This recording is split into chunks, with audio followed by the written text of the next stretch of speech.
পাশে থাকো।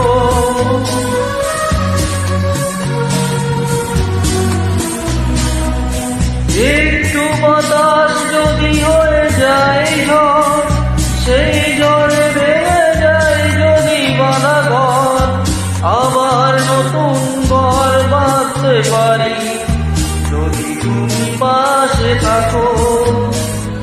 আমি দুঃখকে সুখ ভেবে বইতে পারি যদি তুমি পাশে থাকো। হাসি মুখে সইতে পারি